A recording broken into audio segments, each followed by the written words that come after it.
Bonsoir à tous, merci d'être sur Afrique Sport pour le journal du soir du lundi 25 septembre 2023 que nous ouvrons avec la sélection d'Égypte. Ce lundi, la Fédération égyptienne de football a communiqué la présélection des joueurs expatriés retenus par le sélectionneur Rui Vitória en vue des matchs amicaux contre la Zambie et l'Algérie. Le technicien portugais a convoqué 10 internationaux, dont 4 effectuant leur retour. D'abord, l'avant-centre Ahmed Hassan, 30 ans, 31 capes, 6 buts.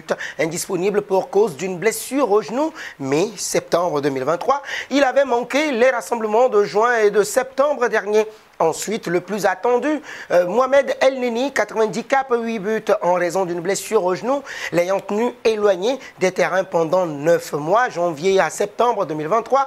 Le milieu défensif de 31 ans n'avait plus été convoqué depuis novembre 2022 et l'amical contre la Belgique, victoire 1-2. Autre revenant, le milieu offensif Ahmed Hamdi, Montréal MLS, qui fête sa 3e convocation. Son dernier match avec les Pharaons reste à l'amical face à la Corée du Sud pour la lourde défaite 4-1 le 14 juin 2022. Enfin, Mahmoud Trezeguet réintègre la liste après avoir manqué les derniers matchs contre l'Éthiopie 1-0 et la Tunisie 1-3.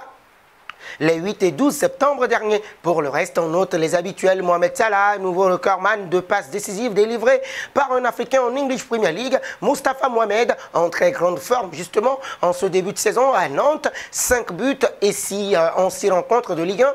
Et le jeune talent Omar Marmouche à Eintracht Francfort, Hamdi Fati d'Al-Wakra au Qatar, plus des Saoudiens Mohamed Cherif, Al-Khalij et Tarek Ahmed Damak FC. Pour rappel, l'Égypte affrontera la Zambie le 12 octobre et l'Algérie 4 jours plus tard.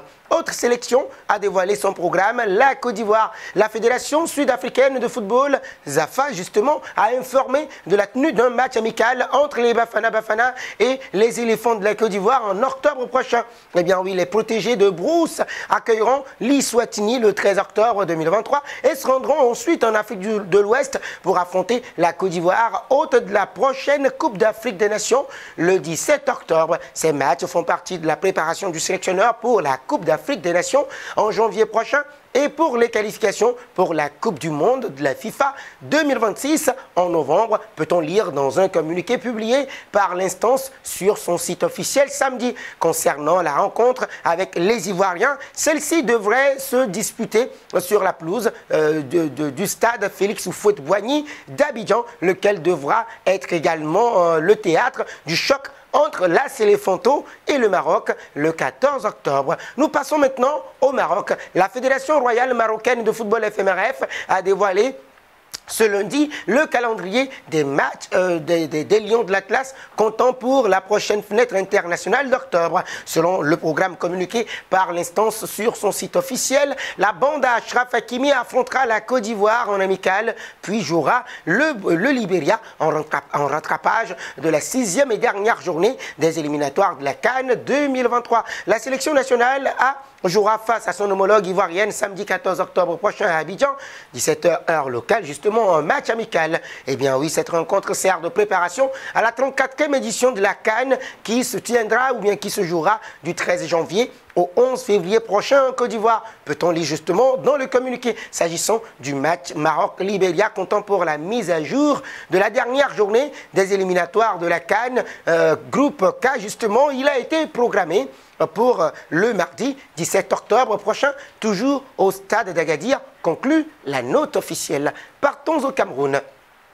Le président de la Fédération camerounaise de football, FECAFOOT, Samuel Eto'o, se trouve à l'Organisation des Nations Unies, ONU, justement pour un discours ce lundi, visé par une enquête de la Confédération africaine de football CAF. Samuel Eto'o est à New York depuis ce lundi, justement, où il a été convié pour un discours à la tribune de l'ONU. Mais il ne s'agira pas surtout d'être entendu au sujet des allégations de corruption graves avérées dont il fait actuellement l'objet au Cameroun. En effet, l'ancien buteur des Lions indomptables, 118 sélections, 56 buts, s'exprimera plutôt sur la traite des humains, y compris des enfants, comme indiqué dans un communiqué rendu public par la FECAFOOT dimanche dernier. Reste à savoir si le double champion d'Afrique touchera un mot du scandale d'abus sexuels sur mineurs au Cameroun, révélé au grand jour par une enquête du journaliste investigateur français Romain Molina et qui met en cause Kadem Guy Alain Di Capello,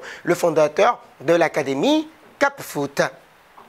Terminons avec Victor Osimhen. Ça a clashé dur entre Victor Osimhen et Rudy Garcia, remplacé en fin de match par l'entraîneur français, alors que le Napoli ne parvenait pas à gagner son duel face à Bologne. Le buteur nigérien était sorti furieux contre son homologue, justement, contre son coach, j'allais dire. Eh bien oui, de quoi relancer le débat sur l'avenir déjà menacé de Garcia chez les Partenopéens. Mais la Gazzetta dello Sport nous apprend l'après-midi justement que l'attention est quelque peu redescendue. Victor Osimhen a présenté ses excuses à son entraîneur et le Napoli ne le sanctionnera pas du tout. Quoi qu'il en soit, Victor Osimhen n'a visiblement pas apprécié et il a clairement fait savoir de manière véhémente à son entraîneur contesté pour ses résultats au bord de la touche à sa sortie du terrain.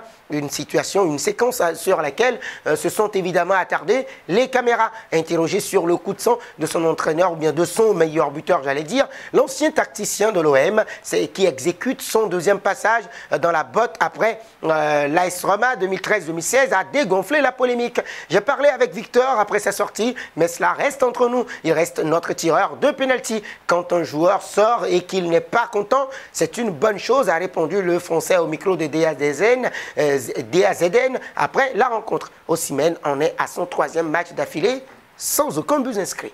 Alors les amis, ce sera tout. Merci d'avoir suivi ce journal du soir sur Afrique Sport. Merci de l'avoir suivi. Toi qui me suis et qui ne t'es pas encore abonné sur notre chaîne, n'hésite pas à le faire et n'oublie pas d'activer la cloche de notification pour ne rien rater de l'actualité sportive.